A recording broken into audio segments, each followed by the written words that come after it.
صرف تمہارے دل میں اتنا گمان آئے کہ جو فیصلہ رسول اللہ نے فرما دیا اس کی مخالفت، اس کے لیے ناپسندیدگی، تو تم میں ایمان نہیں رہے گا۔ تیسری چیز، دو چیزیں ایسی ہیں جو پروردگار عالم ہمیشہ قبول فرماتا ہے، باقی کوئی چیز رد بھی کر سکتا ہے، ایک توبہ اور ایک رسول اللہ صلی اللہ علیہ وسلم پر درود و شریف۔ درود شریف کو اللہ ہر حال میں قبول فرماتا ہے، یہ وہ کلمہ ہے کہ جس کو اللہ قبول فرماتا ہے، اور جب کوئی شخص درود شریف پڑھتا ہے تو وہ بنیادی طور پہ صبغت اللہ ہو جاتا ہے۔ کیوں؟ اللہ کی صفات ہے، اللہ کا طریقہ ہے، اللہ کی سنت ہے، اللہ خود درود بھیجتا ہے، اللہ خود رسول اللہ سے محبت کرتا ہے، تو رسول اللہ صلی اللہ علیہ وسلم کی محبت کرنا، درود بھیجنا، یہ اللہ کی سنت پہ چلنا ہے، صبغت اللہ ہو جانا ہے۔ اس کی بہت بڑی مرتبت یہ ہے کہ آپ اس فعل میں، یہ واحد فعل ہے جس میں مخلوق کے ساتھ خالق شامل ہے۔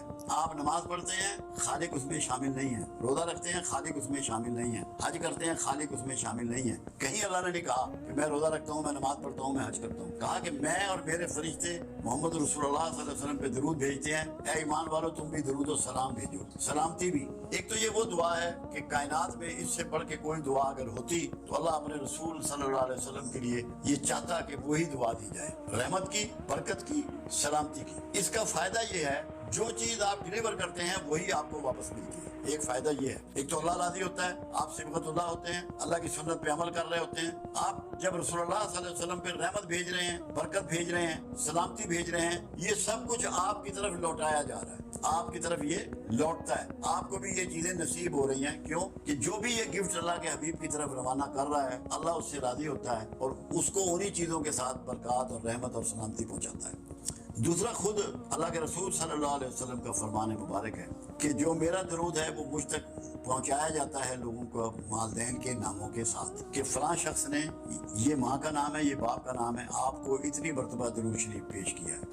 یہ سب سے بڑی بات ہے کہ آپ کا نام رسول اللہ کے دربار میں رجسٹر ہو جاتا ہے کہ اس شخص نے، اس کی یہ والدہ کا نام ہے، یہ اس کے باپ کا نام ہے، یہ درود شریف مجھے بھیجا ہے۔ آپ کے دفتر میں وہ ریکارڈ کرتے ہیں فرشتے، وہ پہنچا دیا جاتا ہے۔ دوسری بات یہ ہے کہ خود آپ کا فرمان یہ بھی ہے کہ شب جمعہ، یعنی کہ جو جمعرات کی رات ہوتی ہے، جس کو شب ہم جمعے کی کہہ رہے ہیں کیونکہ ہمارے یہاں رات پہلے ہوتی ہے، میں خود سنتا ہوں۔ ایک بات اور ہے، قرآن حکیم میں وعدہ کیا گیا کہ تم جس کسی کو دعا دو تو جو دعا اس نے دی ہو یا ویسی ہی دعا اسے واپس لوٹاؤ یا اس سے بڑھ کے دعا واپس لوٹاؤ۔ اب یہ قرآن کا قانون جو ہے، یہ قرآن کی صفت جو ہے، یہ قرآن کا آرڈر جو ہے، یہ رسول اللہ صلی اللہ علیہ وسلم کے لیے بھی ہے، سب کے لیے۔ اس لیے جب کوئی شخص کملی والے پر دعا بھیجتا ہے، درود دعا ہی ہے، اور سلام بھیجتا ہے، تو رسول اللہ صلی اللہ علیہ وسلم بھی اس کے لیے دعائیں فرماتے ہیں، ریٹرن میں اس کو دعا عطا فرماتے ہیں، کیونکہ قرآن کے قانون کے عین مطابق۔ تو یہ جنت کی بشارت ہے درود بھیجنے والے کے لیے کہ جب تو رسول اللہ کے لیے دعا بھیج رہا ہے تو رسول اللہ صلی اللہ علیہ وسلم اس سے بہتر طریقے سے تجھے دعا لوٹا رہے ہیں، اور جس کا دعا گو رسول اللہ ہو جائیں اس کے لیے کوئی خطرہ نہیں ہے، کوئی دوزخ کا ڈر نہیں ہے، کوئی آگ کا ڈر نہیں ہے، انشاءاللہ اللہ کے ہاں اس کی مغفرت ہے اور اس کی بخشش ہے۔ تو درود شریف بخشش کی ضمانت ہے۔ یہ پڑھنے والا، یہ بھیجنے والا، پڑھنے کا لفظ نہیں ہے، بھیجنے کا لفظ ہے۔ بھیجنے میں یہ ہوتا ہے کہ یہ گفٹ ہوتا ہے، پڑھنا گفٹ نہیں ہے، بھیجنا گفٹ ہے۔ آپ کو یہ یقین ہونا چاہیے کہ آپ کی چیز جو ہے یہ ہوا کے دوش پر جا رہی ہے اور آقا کو پہنچ رہی ہے، یہ گفٹ آپ کا میرے آقا کے پاس جا رہا ہے۔ ایک فائدہ اور جو پنجابی کی ایک مثال ہے، رانجھا رانجھا کر دینی میں آپ پہ رانجھا ہوئی۔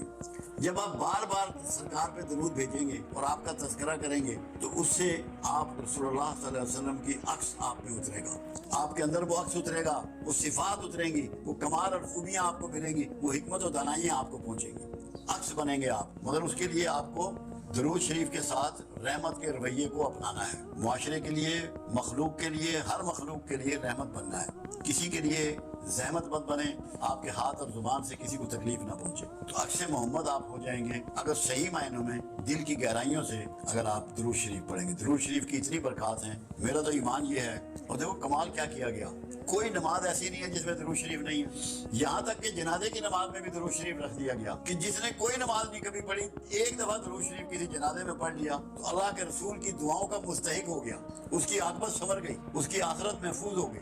تو یہ اللہ نے ایک مسلمانوں کے لیے شیلڈ بنائی ہے, پناہ گاہ بنائی ہے. درود شریف جو ہے یہ ہماری پناہ گاہ ہے, اس میں داخل ہو جاؤ اور دوزخ کے عذاب سے اپنے آپ کو چھڑا لو اگر آپ درود شریف پڑھیں گے. درود شریف کی اتنی برکات ہیں, میرا تو ایمان یہ ہے. اور دیکھو کمال کیا کیا گیا, کوئی نماز ایسی نہیں ہے جس میں درود شریف نہیں ہے. یہاں تک کہ جنازے کی نماز میں بھی درود شریف رکھ دیا گیا کہ جس نے کوئی نماز نہیں کبھی پڑھی, ایک دفعہ درود شریف کسی جنازے میں پڑھ لیا تو اللہ کے رسول کی دعاؤں کا مستحق ہو گیا, اس کی عاقبت سنور گئی, اس کی آخرت محفوظ ہو گئی.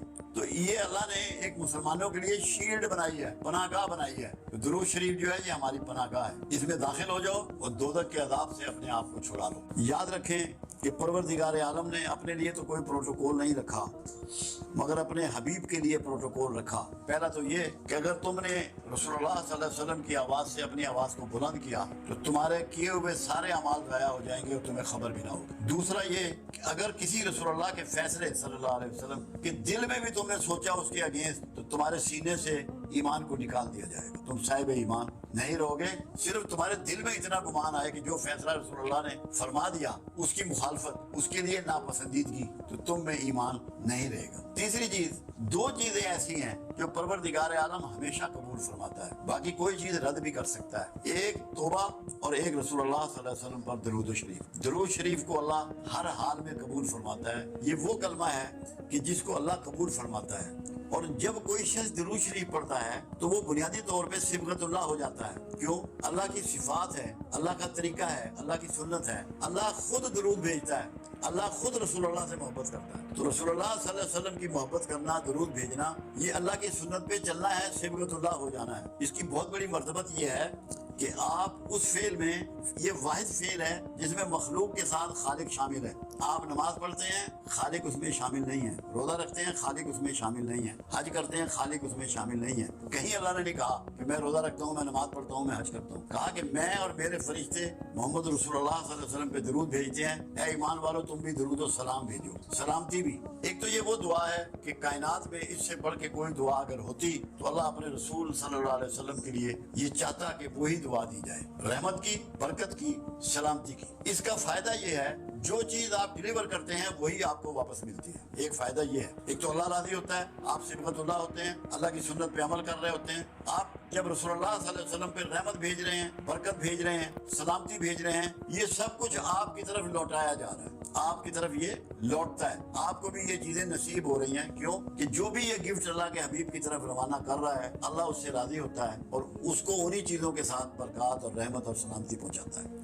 دوسرا, خود اللہ کے رسول صلی اللہ علیہ وسلم کا فرمان مبارک ہے کہ جو میرا درود ہے وہ مجھ تک پہنچایا جاتا ہے لوگوں کو والدین کے ناموں کے ساتھ, کہ فلاں شخص نے, یہ ماں کا نام ہے, یہ باپ کا نام ہے, آپ کو اتنی مرتبہ درود شریف پیش کیا ہے. یہ سب سے بڑی بات ہے کہ آپ کا نام رسول اللہ کے دربار میں رجسٹر ہو جاتا ہے کہ اس شخص نے, اس کی یہ والدہ کا نام ہے, یہ اس کے باپ کا نام ہے, یہ درود شریف مجھے بھیجا ہے. آپ کے دفتر میں وہ ریکارڈ کرتے ہیں فرشتے, وہ پہنچا دیا جاتا ہے. دوسری بات یہ ہے کہ خود آپ کا فرمان یہ بھی ہے کہ شب جمعہ یعنی کہ جو جمعرات کی رات ہوتی ہے, جس کو شب ہم جمعے کی کہہ رہے ہیں کیونکہ ہمارے یہاں رات پہلے ہوتی ہے, میں خود سنتا ہوں